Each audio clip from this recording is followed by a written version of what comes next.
پوره ډېره ګرانه ده، بچي معذوره دي او ډېره ګرانه ده. پلار یې وختي مړ شوي دی، 7 کاله وشو د هغه مرګ هم. او موږ ډېر زیات غریبانان یو، ډېر بېوسه یو. د دې د علاج د ماشوم په ژړا شي ته مال علاج کوو ځان به څوک دغه یو ورور دی هغه څنګه رزق ولو ګټي کو جامې پیدا ولو کیسه ولو بس نور له خدای سره شته او هغه سره د نور څه نشته دی. بس الله پاک دې رحم کړي موږ هم په ټولو. د دې لور د علاج کیدی شي نه کنه علاج د بوتلو کسانو خو بس علاج نه کېږي کنه. خو چې دې خانداني بیماري د دې علاج نه کېږي. بس موږ خو په خپل وس کړي یو نور د باقي الله ته پرېږدي. دوه لوریانې ټیک دي او دا دوه سم دي، دا شکر دې روغ دي، درې واده دي او دا دوه روغ دي. دا به دغه درې واده دي او درې واده هم دوه دي. دې ورکړي نه دا مې نه دي ورکړي، ناستې دي. نو درې او دوه دغه شوي او دې سره شپږ مې بچي دي او زه یم او دا د دې دوی مې دا پنځه شپږ بچي دي او لکه پنځه بچي دي او دوه ښځه خاوند دوی دي. به دغه په چینچه کې کله سوی شي او کله سونی شي چې رزق رالو ګټي بس په دا موږ خوشحالي یو، نور خو هېڅ نشته. دوی سبق ویلی دی او دوی سبقونه ټول شکر قرآنونه ختم کړي دي، معذوران مې دي. دوی پنځم پاس کړه بس بیا پې دغه چالو شو یا خراب شو. دواړو پنځم پاس کړی دی او د حفظ کې موږ بس سپارې ویلي دي او بس بیا هغه بېوسه شو. بچي ژوند څنګه تېرېږي؟ لږ د خپل ژوند باره کې راته ووایه. بس دغه علم دی نو دا معذوران دي. روح ور مې دغه یو دی د علاج پیسې موږ سره نشته. موږ د روح هم په یو پټي لاس ازاد شي هغه د ملا کې کړی او هاتې د هغې د وجې نه بس اوس د هغه علاج بس زموږ نه کېږي چې موږ اوس دې ادارو له بولو. هم مور مې په خپله بیماره ده، دې ته د اپرېشن او ورونه کړې ده. زموږ د غریبۍ د لاسه پاتې خبره چې موږ اوس دې له علاج وکړو.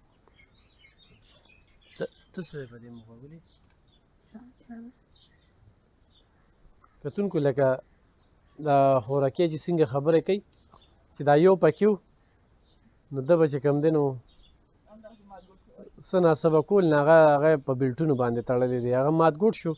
نو دا خویندې وایي چې دغه به زموږ سهاره جوړ شو. هغه چې کوم دی خپل 5 بچي وساتي، خپل کور هم ګران دی. دا دوه درې نه چې بلکې 3 معذوران دي، هم معذوره دي. دا ورته پیغلې خویندې په کور ناست دي. کتونکو رابطه ورسره وکړي، دا خپل بچي وګڼئ او مور یې لکه اوس درته وایي چې کور نه وځه که نه بس د کور بس سوال جوابونه راته کوي. دا کور لکه هوا دی دا به بس نه لکه زه خامخا به بیا ځون څه به کوم چې بس هم نه کېږي هغه شتو پې نو څه به کوم. دا معذوران بچي به د کوم ځای ګرځوم بیا کوم خوا به یې بوځم. نو دغه علم دي نو څه وکړو غریبي ده ډېره نو بس هم نه کېږي پې نو هغه شتو پیسې ډېرې وي او زموږ بس پې نه کېږي. کتونکو دا وګوره دا دوی دې ورونو ته دا پردې دي ښه د کور له وله همرو پروګرامو کې دا کور واخلئ. داسې ده چې بس ستاسو کور دی، دوی دې پکې اوسېږي، دوی دې پکې ژوند کوي. د دې معذورانو د خپلو بچو سر صدقې وګرځوئ. هر څه پاتې دي، خالي لاس دې دنیا ته راغلي او خالي لاس په دې دنیا نه ځو. چا له خدای پاک ورکړي وي نو به دا کور دې واخلي او دې کور کې 3 معذوران دي، دغه پیغلې دي، دغه مور ده، یو ورور دی او د هغه ورور علاج دی. روژه څنګه تېره شوله؟ یو په دې یو خو ګټه ډېره ګرانه وه. بس روژه داسې یو شي جوړ کوي، بس یو کور راله څه لږه ډېره سودا کړې وه هغې رالېږلې وه روژې نه مخکې او بس نور هم دغه پیکټ غواړو یو ورکوټ پیکټ راوړو په هغې زموږ بس یو دیوار یو نیم کېږي. نو ما له ته ولې نه راتلې؟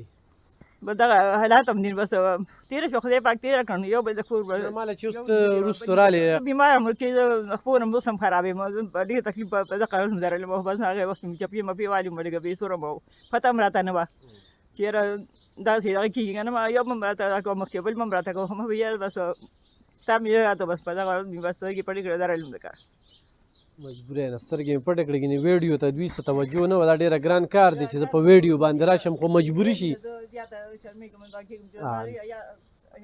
یا نه الله به خیر کړي. ګوره د الله ته دغه ده دا کیمره چې نه وه چې څوک به دې سي کړي دا او د هغې نه پس به سره څوک امداد وکړي. چا سره رډار نه دی لګېدلی. هغه خلک وایي چې موږ یې د الله په لار کې ولګوو خو چې حقدار ته ورسي صحیح ځای ته ورسي.